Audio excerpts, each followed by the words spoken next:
Assalamualaikum warahmatullahi wabarakatuh. Perkenalkan, nama saya Devi Yulianingsi dengan NIM 119106201112,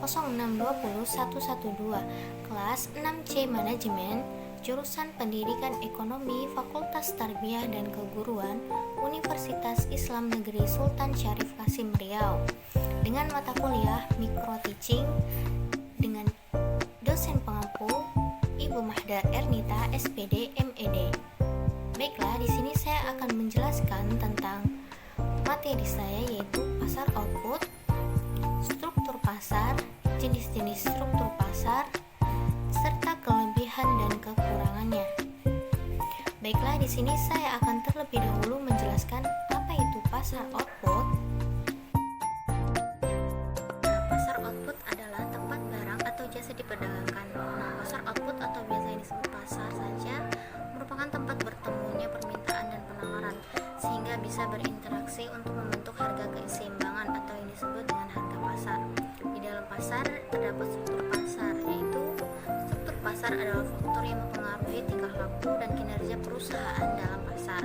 Nah, faktor tersebut adalah jumlah perusahaan yang berada di pasar, skala produksi, banyaknya pembeli, biaya memasuki pasar, informasi mengenai keadaan pasar, dan mudah tidaknya memasuki pasar. Nah, faktor-faktor tersebut bisa mempengaruhi pasar.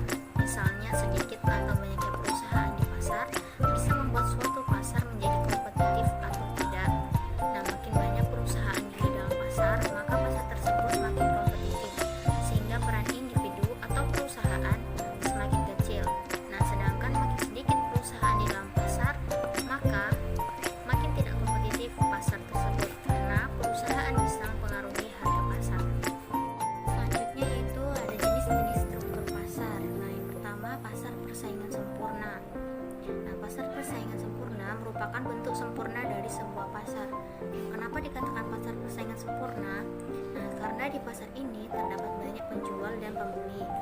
Nah, adapun ciri-ciri pasar persaingan sempurna, yang pertama, banyak penjual dan pembeli. Yang kedua, barangnya homogen. Nah, seperti yang digambar, banyak barang yang homogen seperti sayuran, buah-buahan, dan sebagainya. Yang ketiga, mudah keluar masuk pasar. Nah, tidak ada peraturan khusus, jadi mudah keluar masuk pasar. Yang keempat, kegiatan berdasarkan mekanisme pasar atau tawar-menawar. Yang kelima, penjual dan pembeli mempunyai pengetahuan sempurna tentang pasar. Selanjutnya, kebaikan pasar persaingan sempurna. Nah, yang pertama, pasar bebas dari campur tangan siapapun, termasuk pemerintah. Nah, sebab kegiatan pasar didasarkan pada mekanisme pasar. Yang kedua, harga ditentukan atas kegiatan tawar-menawar antara penjual dan pembeli. Yang ketiga, tidak memerlukan iklan. Perusahaan bisa menjual berapapun jumlah yang diproduksi tanpa menyebabkan penurunan harga. Nah, selanjutnya, kelemahan pasar persaingan sempurna. Yang pertama, barang yang dijual bersifat homogen. Nah, tidak ada keunggulan suatu produk dibandingkan dengan produk lain. Yang kedua, akibat barang yang homogen, inovasi menjadi terhambat karena barang yang dijual homogen, jadi tidak ada inovasi dalam menciptakan produk yang baru. Nah, yang ketiga, dalam jangka panjang, perusahaan hanya memperoleh laba normal sehingga tidak memiliki anggaran untuk melakukan penelitian dan pengembangan perusahaan. Nah, yang kedua, pasar monopoli. Pasar monopoli adalah pasar yang hanya terdiri satu penjual yang melayani permintaan yang sangat banyak dan produk yang dijual itu tidak memiliki substitusi atau pengganti. Nah, contohnya seperti perusahaan listrik negara, perusahaan Pertamina milik negara. Nah, ciri-ciri pasar monopoli. Yang pertama, satu penjual sebagai produsen sebagai price maker, atau sebagai penentu harga. Yang kedua, tidak ada saingan di pasar, baik secara nyata maupun secara potensial. Yang ketiga, sulit masuk ke dalam pasar. Yang keempat, tidak ada barang substitusinya. Nah, kelemahan pasar monopoli. Yang pertama, penyalahgunaan kekuatan pasar dengan penetapan harga yang tinggi. Nah, adanya kesenjangan dalam distribusi pendapatan.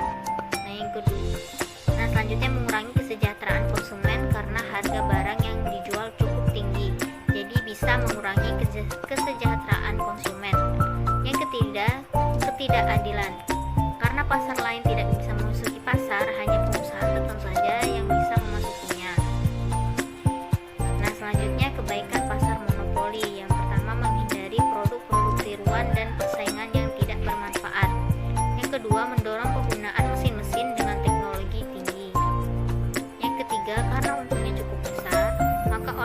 menguasai pasar monopoli dapat melakukan penelitian dan pengembangan.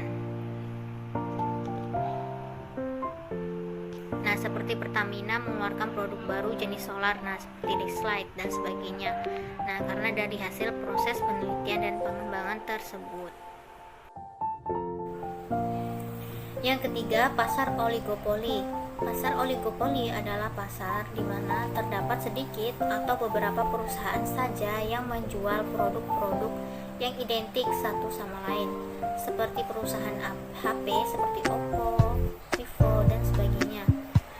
Nah, ciri-ciri pasar oligopoli: yang pertama, terdapat banyak pembeli di pasar. Yang kedua, hanya ada beberapa penjual. Yang ketiga, produknya bisa homogen dan juga bisa berbeda, namun memenuhi standar tertentu. Yang keempat, sulit masuk ke dalam pasar. Yang kelima, penggunaan iklan sangat intensif. Yang keenam, pengambilan keputusan antar perusahaan sangat mempengaruhi. Misal, saat penjual menurunkan harga atau memberikan diskon, maka penjual yang lainnya akan melakukan reaksi, yaitu melakukan hal yang sama, menurunkan harga. Selanjutnya, kebaikan pasar oligopoli. Yang pertama, dengan adanya penerapan teknologi baru, produsen mampu melakukan penelitian dan pengembangan. Yang kedua, adanya kebebasan memilih bagi pembeli. Nah, yang ketiga, iklan sebagai efisiensi kegiatan produksi. Nah, kelemahan pasar oligopoli yang pertama yaitu produsen yang telah memiliki modal besar dapat menutup pasar bagi produsen dengan produk sejenis. Yang kedua, untuk memasuki pasar dibutuhkan investasi yang besar.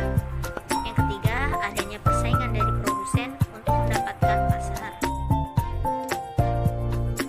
Selanjutnya, pasar monopolistik.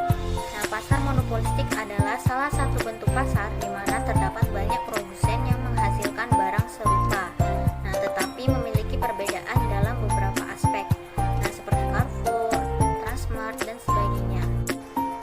Ciri-ciri pasar monopolistik yang pertama, terdapat banyak produsen atau penjual, namun tidak sebanyak pasar persaingan sempurna. Yang kedua, barang yang dijual terdiferensiasi atau berbeda corak mulai merek, mutu, model, teknologi. Yang ketiga, produsen mampu mempengaruhi harga. Yang keempat, produsen lain mudah masuk ke dalam pasar, namun produsen yang ingin masuk ke pasar harus mampu menciptakan produk. Yang kelima, iklan atau promosi sangat dibutuhkan. Selanjutnya, kebaikan pasar monopolistik. Yang pertama, terdapat inovasi produk yang dapat memudahkan konsumen dalam memperoleh barang sesuai dengan selera. Yang kedua, konsumen mendapatkan pelayanan yang baik karena perusahaan ingin memuaskan pelanggan demi mengisolasi dirinya dari persaingan.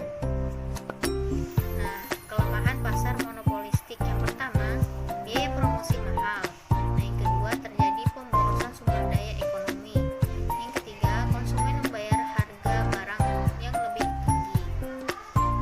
Baiklah, hanya ini saja penjelasan materi dari saya. Sekian, terima kasih. Wabillahi taufiq wal hidayah. Wassalamualaikum